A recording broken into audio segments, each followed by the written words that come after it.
Hi folks, and welcome back to the Storm and Cellar. Today we celebrate Veterans Day, where we honor those military personnel who served America. I've also had the honor of knowing four great men who did just that. One is Colonel Smitty Harris, an F-105D fighter pilot who was shot down over North Vietnam and became one of the longest held POWs in North Vietnam. The other is Private Brad Freeman, the last member of Easy Company in World War II, which was made famous in the Band of Brothers series. The next was Colonel Leo Thorsness, fellow F-105G Weasel pilot, who was not only a Medal of Honor winner, but also a POW in North Vietnam. And last but not least, my friend and mentor, Colonel Gary Breedlove, who flew the EC-130 in Southwest Asia during the Vietnam War and was instrumental in effecting the recovery of downed combat crews.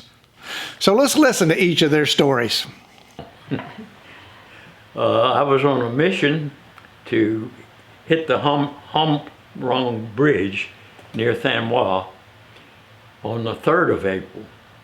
And we had bullpups and guided missiles on our airplane, and they just bounced off the bridge. They just were too small. So we had the same mission again on the 4th of April. And our squadron commander went through Colonel Cadenas, the wing commander, who went all the way to the Pentagon and said, "Don't make us do the same thing at the same time from the same direction. We have practiced coming in low, under radar, pitching up, and then doing a dive bomb run. Let us do that at dawn." And they came back and said, "Follow orders." So the 4th, the second day that we bombed the bridge, because I had had some good hits the day before, they let me go in first, and while everybody else stayed at altitude, because we didn't know the winds in the kind of ravine where the bridge crossed. And they wanted to see my impact so they could make corrections. So we came in at 17,000 feet at 10 a.m. in the morning, the same direction, the same altitude. They had brought in anti-aircraft guns during the night. And when I peeled off, every gun in possible range was shooting at me. Because I was all alone, they knew who I was and where I was and when I was. And I made what I thought was a perfect bomb run. You have to get the altitude right and the airspeed right and all the switches right and the reticle with the gun aiming point on your screen right, and drop at the proper altitude and airspeed. So I was so busy, I didn't have even time to see the little black puffs that were going all over. And really, I didn't expect to be hit. You know, Optimist. Optimist. And I was not hit. I was able to drop my bombs, 8 750-pound bombs, and pull out. And as my plane bottomed out, some lucky shot hit in the engine area of my airplane. So I lost power, and it also apparently cut the antenna that ran up to the tail of the airplane, because I radioed my squadron that I had been hit and I may have to bail out. But they never got that, and I never heard anything from them. So very quickly I ran out of airspeed and ideas and had to get out of there. The plane was burning, or the fuel was burning, and so I parachuted out, pulled up the handle and squeezed the trigger, and everything worked perfectly. the canopy went off, and the seat I was in flew up in the air with me in it, and then I was kicked out of it by straps, and there I was hanging under this nice white parachute. Everything's quiet and blissful, kind of a difference from what it had been a few minutes before. All righty. Well, I'm here with Private First Class Brad Freeman, who affectionately is known as Mr. Brad. This is my second visit to your home, and I really appreciate being here with you and hearing your story. So today, we're going to talk about bestowed. No giving up, because we jumped in there and we knew we was in there to stay. We didn't have no way to go out.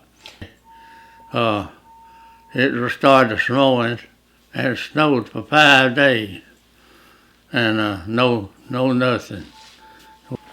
And we didn't even think nothing about it, because we were just messing around. And you talking about Germans coming up that road. Now they came up 8 wide. Oh. And I got shot in the right leg. It cut a leader, but it didn't have no bone, no nothing. I mean, just a leader. And of course, me and another boy there, he arm and all up in there and in his body, and he was hollering, and the doctor started with me, and I told him, I said, he started cutting my britches leg. I told him I was from the South, get that other boy. Wasn't gonna cut my britches leg. That's right, you may need those.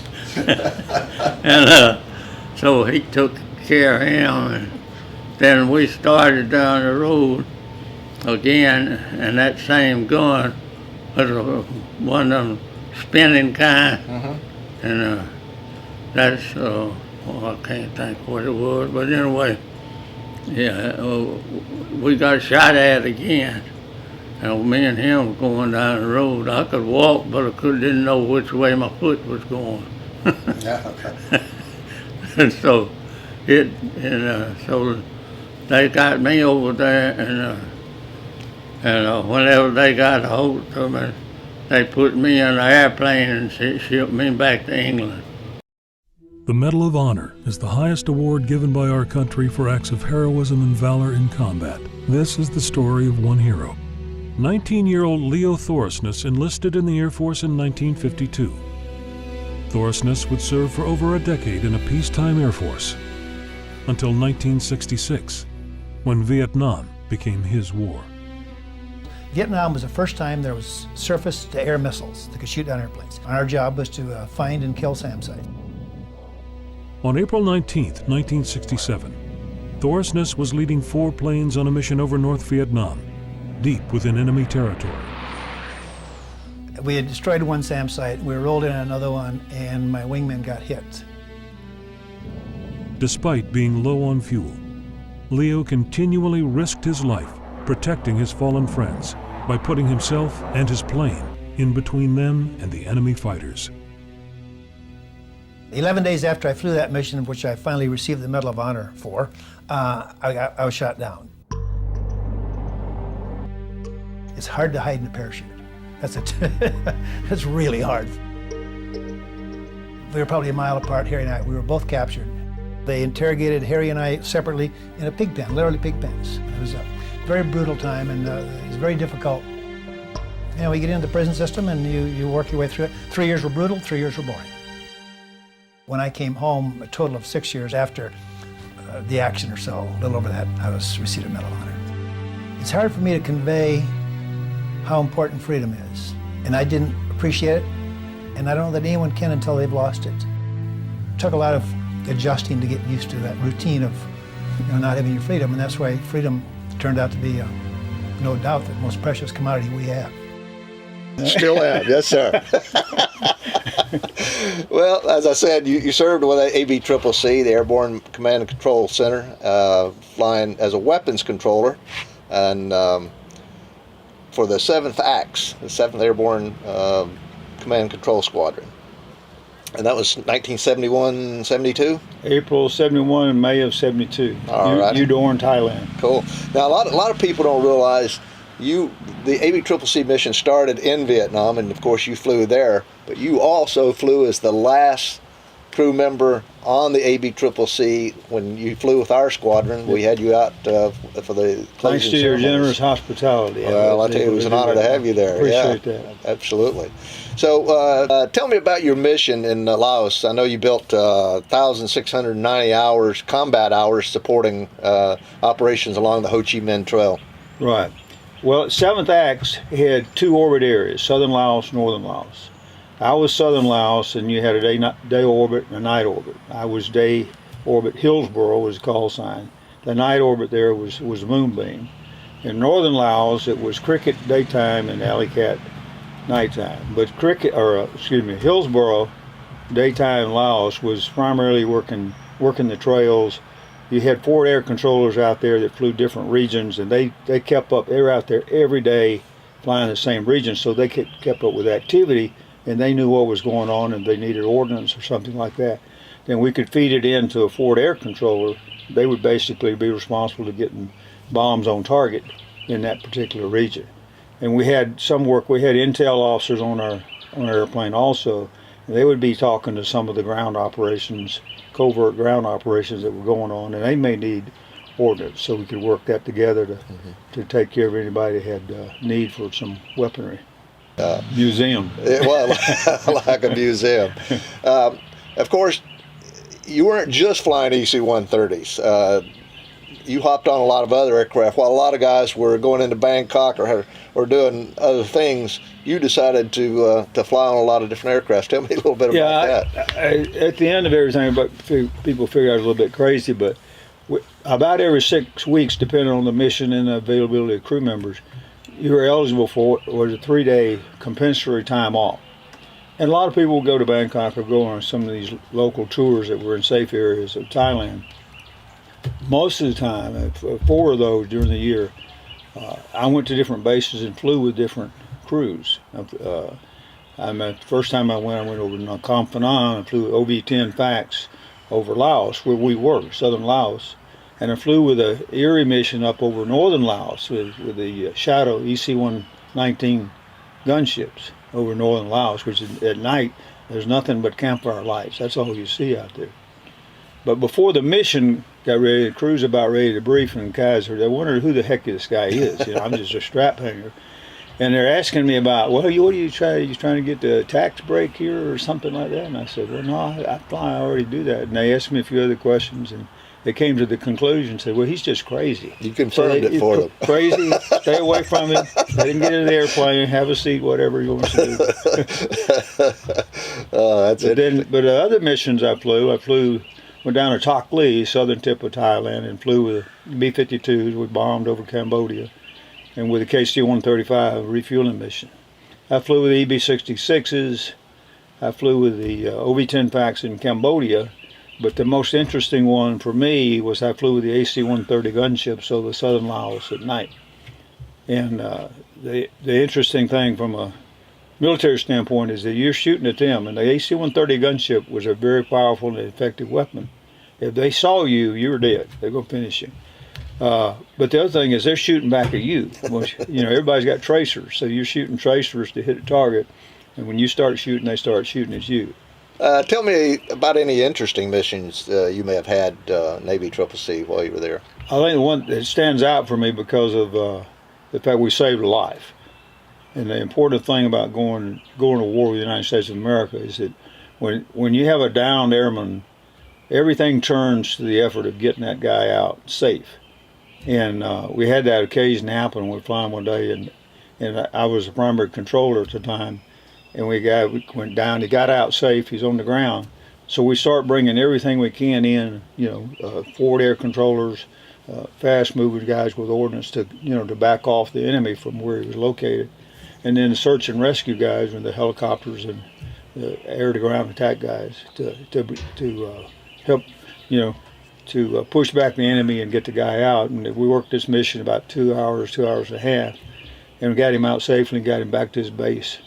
safely. So it's refreshing It's a good and it's satisfying for a mission like that. In particular, with a pretty long mission and that one effort, but it's a credit to the United States military that the effort we'll put in to saving somebody that go down. It's And ABCCC was a critical component anytime anyone was shot down because they were coordinating everything. Yeah, we didn't have any radar controlled Right. aircraft over wild, except ABCCC was it. We had a pretty good vision of what was going on with forward air controllers seeing everything, talking to us, and we're talking to the fighters with ordnance. And the intel guys are also giving us some insight on the ground operation. Wow. Hope you not only enjoyed hearing my friends and heroes' stories, but also hope you gained an appreciation of why we celebrate Veterans Day. God has truly blessed America with such great men and women. Remember, folks, if you like this video, like, subscribe, and share it. Hit the bell if you want to know of future videos that come out. So until next time, make sure all your takeoff and landings equal.